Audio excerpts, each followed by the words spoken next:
Hello, everyone. Thanks for joining us on DFE News, news done right. I'm Jeff Kirk. A lot's happening in the news. Let's get right to it. President Trump on Wednesday praised the FBI's decision to open a conspiracy probe into government weaponization by Democrats and said he's open to a special prosecutor looking into the Epstein case. In a possible attempt to address public backlash over the administration's handling of the release of the Epstein files, the president said a special prosecutor, if one's appointed, could delve into anything credible on Epstein to make sure Americans have a full accounting. Trump has defended Attorney General Pam Bondi for her actions regarding the Epstein files, but it hasn't been enough to silence the outcry from the MAGA base, maybe because of statements like this. There's a lot of intrigue surrounding the release of the Epstein files, Martin Luther King files, John F. Kennedy files. Some current and former FBI agents are saying, some of them telling me, that they feel the FBI establishment came out ahead in the standoff sort of with the New York FBI field office over releasing the records and your Attorney General Pam Bondi demanding them but not getting all that she wanted.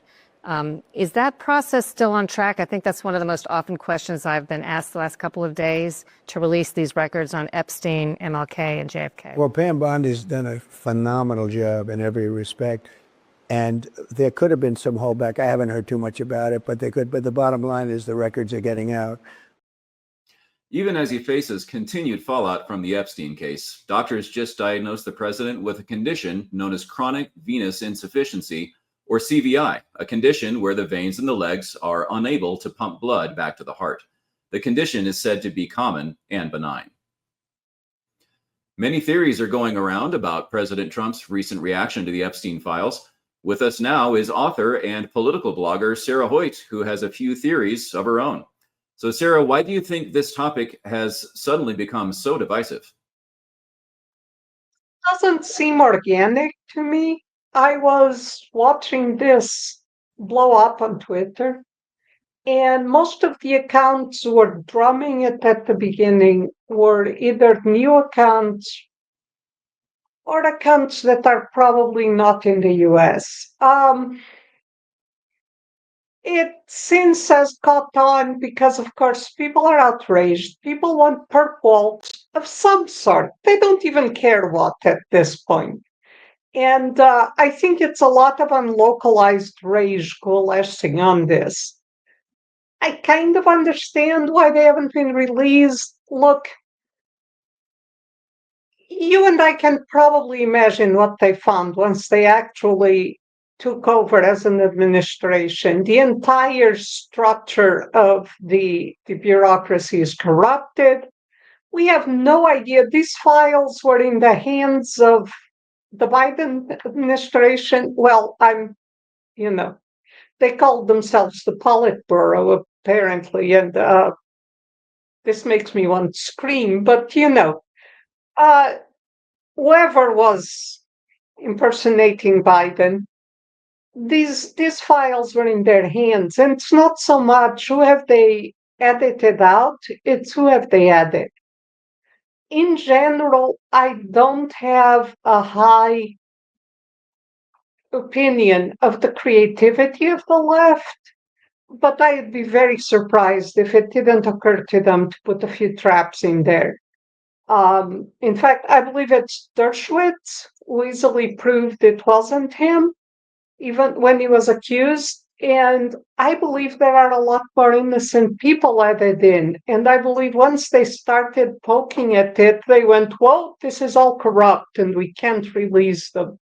Because it's the type of thing that if we take it to court, TV lawyers could out-argue it.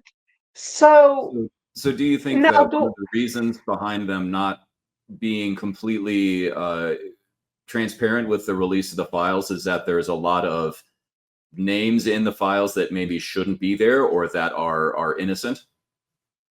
I believe so. I believe a lot of it was laid in as traps, possibly even prominent names on the left, so they can claim Trump is doing it for political vendetta. And you have to understand at this point, the left, especially the bureaucratic apparatus, is fairly desperate. And they're going to come up with something and particularly the people from USA who played these games abroad. They have practice in this.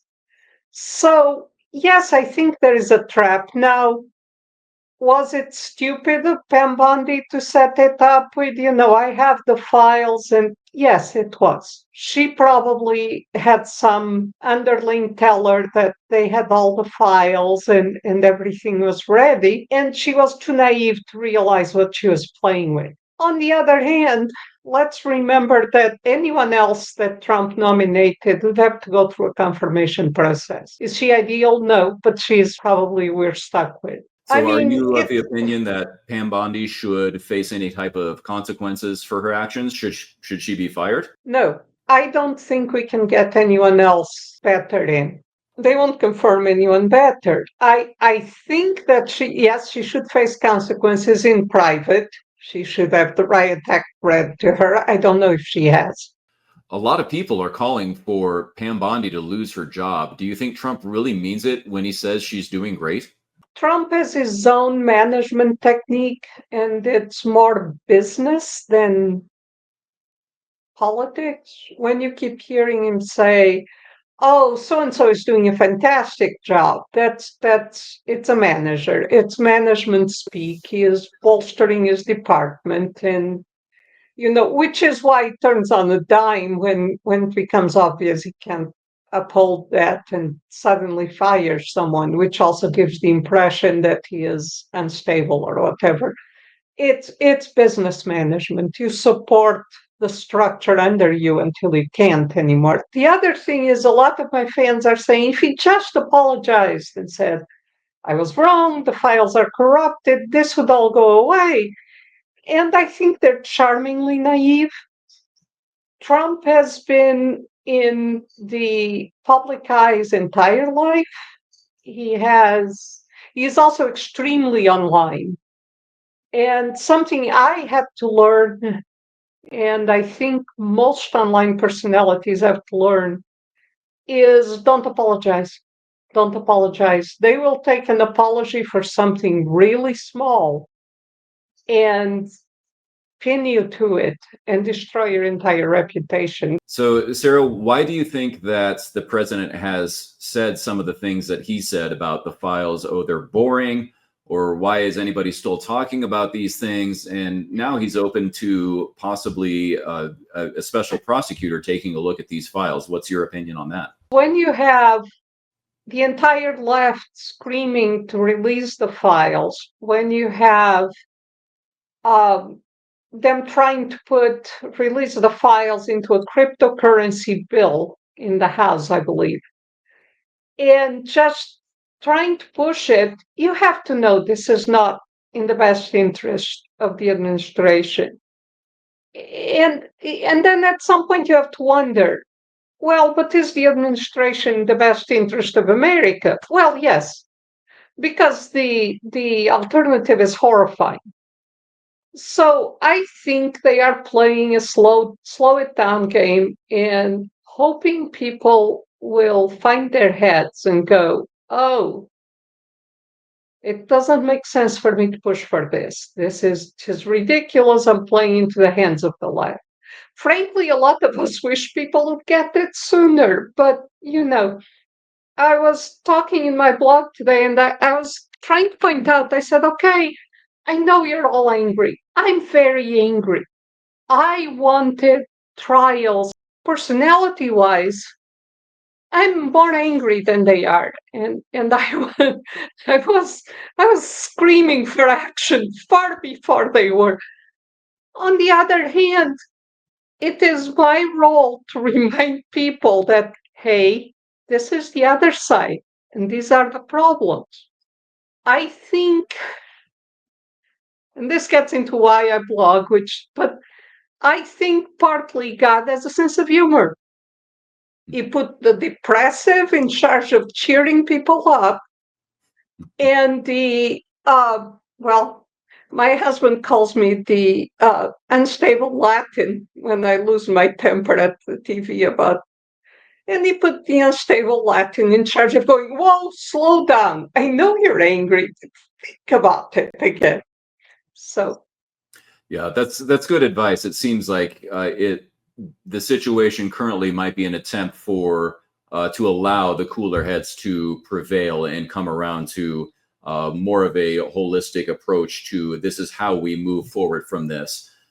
So you mentioned your fans. Let's talk a little bit about how you, a sci-fi author, decided one day, however many years ago, that I think I'm going to try my hand at some political commentary here and start blogging. So how did that transition come about?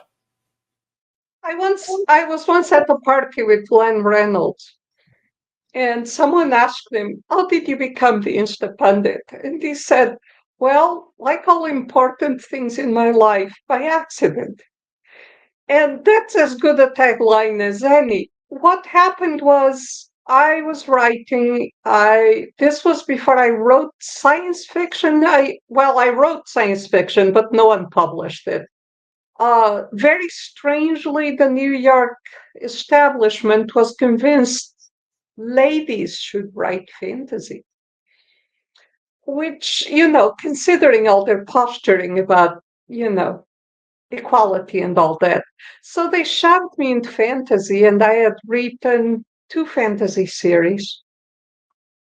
And I wasn't getting much traction, partly because while I can write fantasy, it's not my favorite thing. And that comes across in the writing.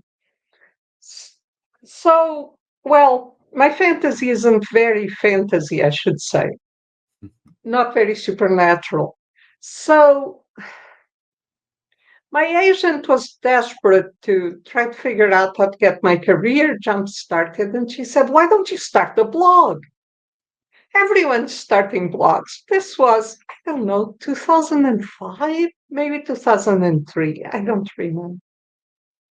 And I thought, well, that's a stupid idea, but fine.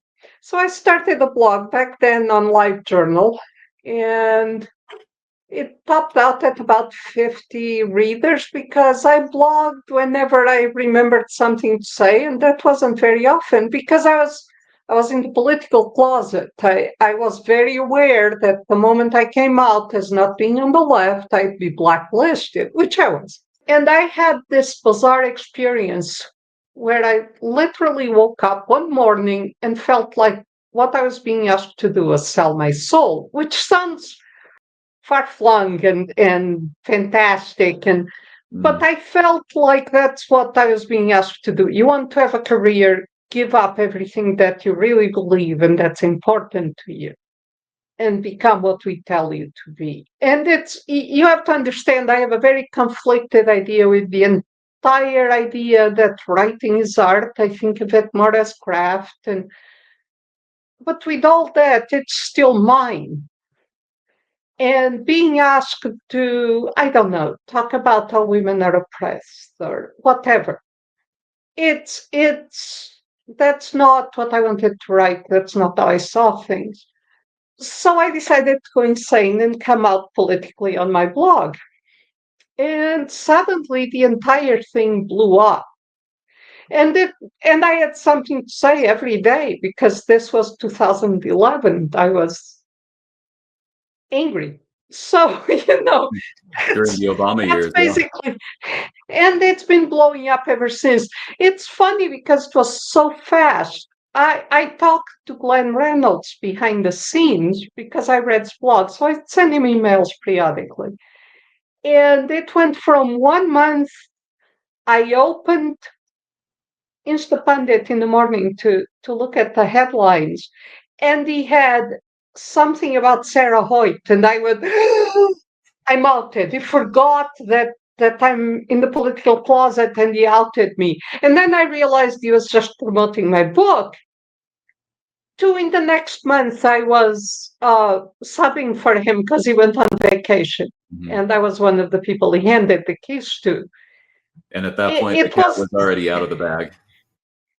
From the outside, it must have seemed like all of a sudden my colleagues who used to be my friends refer to it as my having gone peculiar, which I think is British for insane. And they are not wrong from a certain perspective, except It was more, I decided not to be afraid anymore.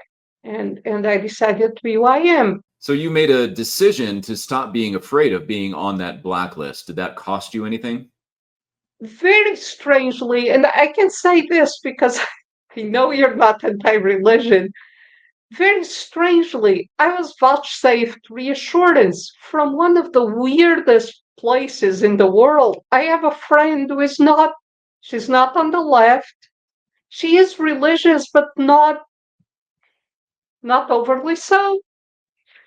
And after I came out politically, in particular, because I was dependent on Bayan. So when Bayan decided we had to part ways around 2018, I was very panicky because we had two kids in college, and our deal with them was that we would pay 50% of their tuition, which meant that's where all my money was going.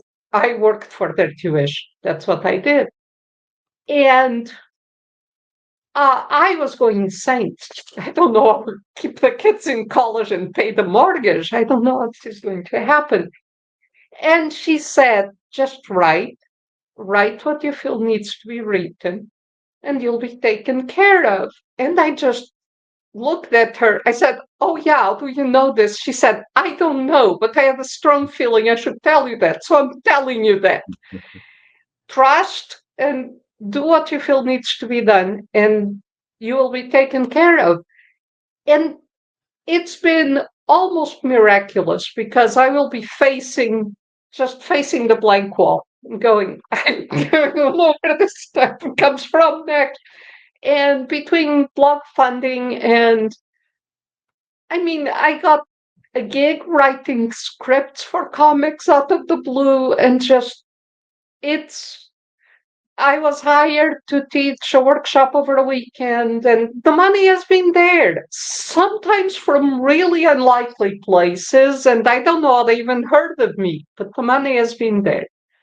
And now the kids are out of college, and they're married on their own. So. Well, there certainly is a way of things happening to work out through means that we wouldn't ordinarily expect, and we are certainly glad that they have worked out for you in that regard. So, Sarah, we've had your information on the screen, so hope people know how to reach out to you and contact you if they have any questions about anything that you've discussed today. So, thank you, Sarah Hoyt, once again for joining us today. Maureen Comey, the daughter of former FBI Director James Comey, was fired Wednesday from her job as a prosecutor in the Manhattan U.S. Attorney's Office.